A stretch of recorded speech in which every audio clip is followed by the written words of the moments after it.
Konnichiwa! Hello guys! So ngayon, dumako naman tayo sa Japan. Nung pumunta ako sa Japan, syempre sinuri ko yung curriculum nila. At alam nyo ba ang tawag sa curriculum ng Japan ay tinatawag nilang Gakusho Shidoyoryo.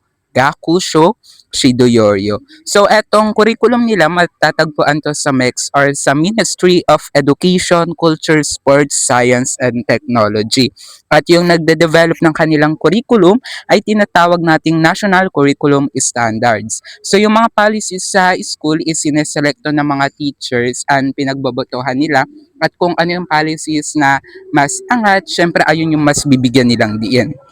So yung mga teacher are responsible din sa pag-intindi or sa pagpapalago ng level of understanding ng value and judgment ng mga student. So meron tayong tatlong school dito sa Japan, meron tayong public, private, and state run. So kapag sinabi nating public, katulad dito sa Pilipinas, yung publiko, tapos private, yung pribado, at yung state run is yung mga universities. So dito sa Japan is we have a 633. So meron tayong elementary school, middle school, and high school. So yung sa elementary school, same with sa atin, tapos yung dito sa middle school is parang junior high school sa atin at yung high school sa kanila is parang senior high school sa atin. So ano nga ba yung aims ng kanilang education? So yung aims nila is sabi dito mababasa sa section 6 ng kanilang batas edukasyon na all people should have the right to receive an equal education corresponding to their ability as provided by the law.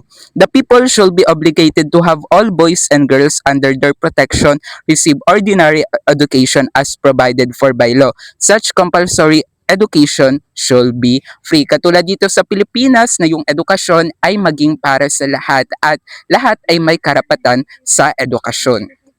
Ngayon dumako tayo dito sa subject matter. So, pinagbubuhod-buhod natin yung elementary, yung sa middle school at sa high school kung ano ba yung subject matter na kanilang pinagpo-focusan. So, first is the subject matter for the elementary 6 to 12 years old, 6 years. Una is yung moral education. So, mahalaga yung moral education para daw maging makultivate daw yung pagiging citizens, Japanese citizens ng mga bata. At itong morality na to, ito yung magiging gabay sa kanila to develop para maging isang karapat-dapat na Japanese citizen na alam yung tama at mali. At pangalawa naman is social studies. So dito, ina-understand nila yung mga social life and paano ba mahalin yung sarili nilang homeland and history. Pangatlo naman, yung science. So dito, through the science, natututo sila through observation and experimentation na kaya nilang tignan or siyasatin kung ano ba yung nangyayari sa mundo, yung sa natural world natin. For example, kung uulan dito through science, malalaman nila kahit bata pa sila.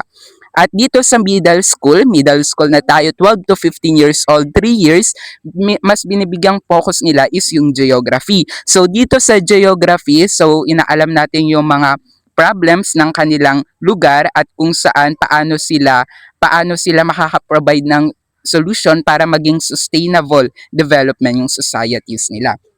And last is the high school, 15 to 18 years old, 3 years.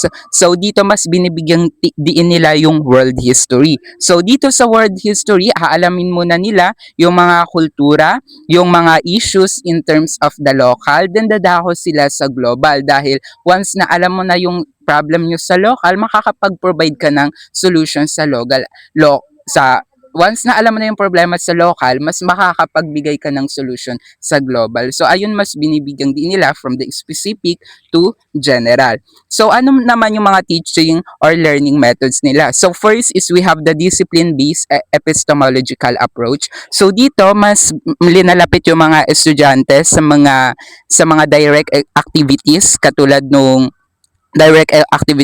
ng ginagawa natin such as the experimentation kung paano ba ma-apply yung knowledge and skills nila through the real life. So gumagamit din sila ng mga necessary language environment. At ano yon which is yung Japanese language, yung mas binibigyang diin nila. Compare kasi dito sa Pilipinas, mas focus tayo sa English, sa kanila sa Japanese language.